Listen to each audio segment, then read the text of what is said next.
Friends, I am back. मैं फिर से वापस आई हूँ कहानी फासले पार्ट 8 लेकर। तो चलिए सुनते हैं कहानी फासले भाग 8। मैंने मुस्कुराते हुए कहा, क्या खाओगी संस्कृति आज? उसने हौले से अपनी आंखें खोला, फिर उठकर बैठ गई। उसके बाद मायूसी से बोली, आरुति, तुम तो इस तरह कह रही हो जैसे कुछ हुआ ही न हो। मैंने लापरवाही से कहा, ओ कम ऑन यार, ये सब तो होता रहता है, फॉरगेट इट। उसने गुस्से में भड़कते हुए कहा, व्हाट? Forget it आरुति? तुम उसे भूलने के लिए कह रही हो? जो हुआ वो तुम भूल सकती हो, मगर मैं नहीं। और किसी का दिल तोड़ना, विश्वास तोड़ना, उससे जलना या उसके प्यार को हथियाना ये कोई आम बात नहीं है। और ना ही मैं ये सब भूल सकती हूँ, कम से कम इस जन्म में तो हरगिज नहीं। मैंने आश्चर्य से कहा, क्या कह रही हो संस्कृति? मैं भला क्यों किसी का प्यार हथियाने की कोशिश करूंगी? संस्कृति ने गुस्से में कहा, क्या तुमने राहुल को फंसाने की कोशिश नहीं की? क्या तुमने राहुल और मेरे बीच दरार पैदा करने की कोशिश नहीं की ताकि वो तुमसे प्यार करने लगे? मैंने इनकार करते हुए कहा, संस्कृति, तुम्हें वहम हुआ है। मुझे राहुल में कोई दिलचस्पी नहीं है, बल्कि मैं तो उससे बात करना भी पसंद नहीं करती। कुछ देर हमारे बीच मौन रहा, फिर मैंने चुप्पी तोड़ते हुए सामान्य होकर कहा, अच्छा छोड़ो, पहले ये बताओ तुम खाओगी क्या? उसने कोई जवाब नहीं दिया, तो मैंने कहा, कोई बात नहीं, मैं तुम्हारा फेवरेट बनाकर लाती हूँ। मैं जा ही रही थी, दरवाजे के पहले ही थी कि संस्कृति ने कहा, क्या तुम यहाँ से जा सकती हो? मैं अकेले रहना चाहती हूँ। मैंने मुड़कर कहा, कब तक के लिए? तो उसने सिर झुकाए हुए ही कहा, आरुति, मुझे नहीं लगता हमारा एक साथ चल पाएगा। तो हो सके तो तुम चली जाओ। मैं अभी की बात नहीं कर रही हूँ, तुम चाहो तो 2-3 दिन यहाँ रह सकती हो। मैं मौन रहकर वहाँ से चल दी और किचन में न जाकर अपने रूम में चली गई। मैंने चादर ओढ़ा और लेट गई, फिर सोचती रही। मुझे संस्कृति से इस बात की जरा भी उम्मीद नहीं थी। कितने मजबूर और बेबस होते हैं ना हम, जब हमारे अपने ही हम पर विश्वास नहीं करते। वही हाल अब मेरा था। समझ नहीं आ रहा था कि मैं क्या करूं, उसे कैसे समझाऊं कि राहुल अच्छा लड़का नहीं है और मैंने उसके साथ कोई विश्वासघात नहीं किया।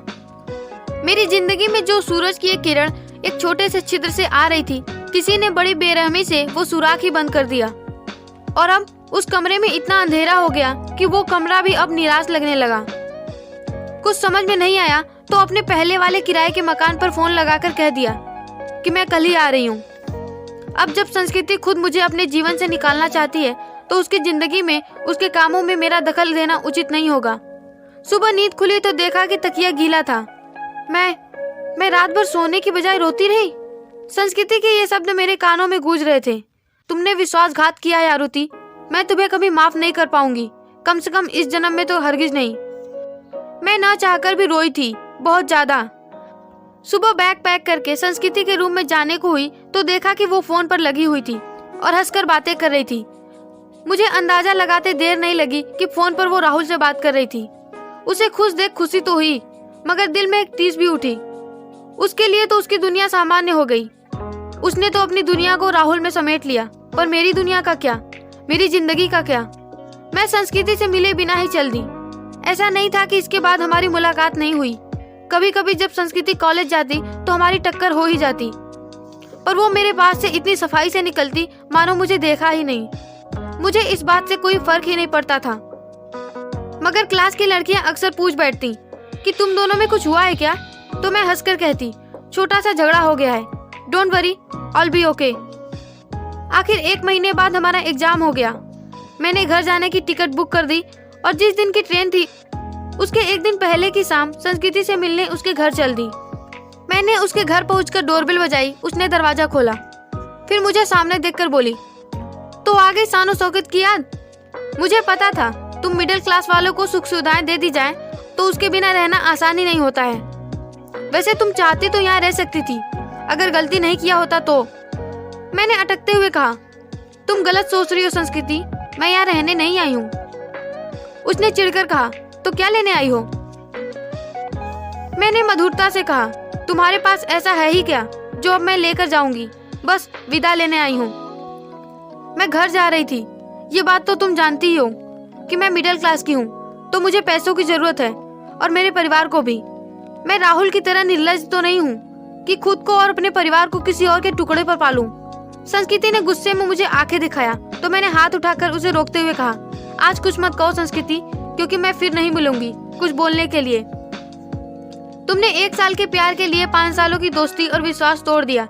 मुझे फर्क नहीं पड़ता कि तुमने मुझे घर से निकल जाने को कहा, बस फर्क इस बात से पड़ता है कि तुमने किसी गैर के लिए मेरा भरोसा तोड़ा, मुझसे झूठ बोला, मुझ पर लांछन लगाए। तुमने अपने पापा से झूठ बोला कि तुम पैसे मुझ पर, मेरी पार्टी पर, मेरी शॉपिंग पर खर्च करती हो, जबकि इस बार तो तुम मेरा बर्थडे भी भूल गई। मैं नहीं जानती कि तुम राहुल से कब मिली, कहाँ मिली, कैसे मिली, पर इतना जरूर जानती हूँ कि जरूर ही वो अशुभ घड़ी रही होगी। संस्कृति, एक बार जुए में हाथ आजमाने पर अगर जीत हो जाए तो जरूरी नहीं कि दूसरी बार भी जीत तुम्हारे हाथ ही लगे, बल्कि हो सकता है कि पिछले जुए में जीती हुई चीज भी तुम हार जाओ। इस वक्त तुम उसी सिचुएशन से गुजर रही हो। संस्कृति, मैं तुम्हारी जिंदगी की तुक्का थी और राहुल के चक्कर में तुम मुझे भी हार गई। मैं थोड़ी देर के लिए चुप हुई तो संस्कृति ने तल्ख आवाज में कहा, तुम मुझे ये भाषण देने आई हो? सच तो ये है कि तुम्हें हार कर मुझे खुशी। मैंने बीच में ही कहा, नहीं संस्कृति, मैं यहाँ भाषण देने नहीं आई हूँ, मैं सिर्फ तुम्हें ये बताने आई हूँ कि तुम मेरी संस्कृति हो ही नहीं। मेरी संस्कृति गुम हो गई है हमेशा के लिए। वो हमेशा मेरे दिल में मरहम की तरह थी, तुम मेरे दिमाग में एक दर्द की तरह हो। मैं जब तक जीऊंगी भगवान से ये प्रार्थना करूंगी कि वो हम दोनों को फिर ना मिलाए, क्योंकि वापस मिलकर हम एक नहीं हो सकते, बस मेरे जख्म हरे हो जाएंगे। कहकर मैंने उसे गले लगाया, फिर दूर होकर बाय कहा और जाने लगी तो उसने कहा, आज सी यू नहीं बोलोगी? मैंने बिना मुड़े ही कहा, मैं पहले ही कह चुकी हूँ कि मैं तुमसे दोबारा नहीं मिलना चाहती। मैंने एक बार भी उसे मुड़कर नहीं देखा क्योंकि मेरी आंखें भर आई थी। मैं मुड़कर देखती तो निश्चित तौर पर रो देती। सोचते सोचते कब आंख लग गई पता ही नहीं चला।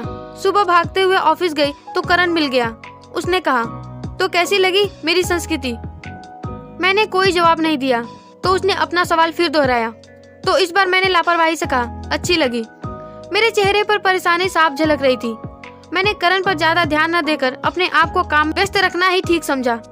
मैं काम करने लगी। करण ने देखा कि मैं उसकी तरफ अधिक ध्यान नहीं दे रही हूँ तो उसने मासूमियत से कहा, क्या हुआ, तुम ठीक तो हो? बहुत परेशान लग रही हो। अच्छा, तुम्हारी माँ आई थी ना कल, क्या हुआ? मैंने उसकी तरफ देखा और प्यार से कहा, करण तुम इतने सारे सवाल एक साथ करोगे तो मैं कंफ्यूज हो जाऊंगी कि पहले किसका जवाब दूं। उसने माफी मांगते हुए कहा, सॉरी, पर तुम परेशान लग रही थी तो मैंने कहा, मैं परेशान हूँ क्योंकि मेरी माँ नहीं आई।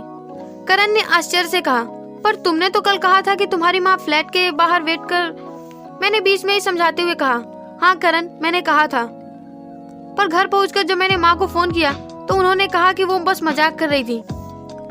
उसने आह भरते हुए कहा, ओह। मौके पे चौका मारते हुए मैंने एक और झूठ बोला। अब तुम दोनों के साथ इतना मजा आ रहा था मगर मम्मी ने बुला लिया, इसलिए बस मूड खराब है। तभी मेरे हट्टे कट्टे बॉस आए तो मैंने खड़ा होकर कहा, गुड मॉर्निंग सर। तो उन्होंने भी कहा, good morning, good morning. Boss को देखकर करण ने भी कहा, गुड मॉर्निंग सर। तो बॉस ने थोड़े गुस्से में कहा, मिस्टर करण, 2 हफ्ते बाद आपकी शादी है, आप छुट्टी पर रहेंगे तो आपका काम तो किसी और को करने पड़ेंगे ना? करण ने कहा, यस सर।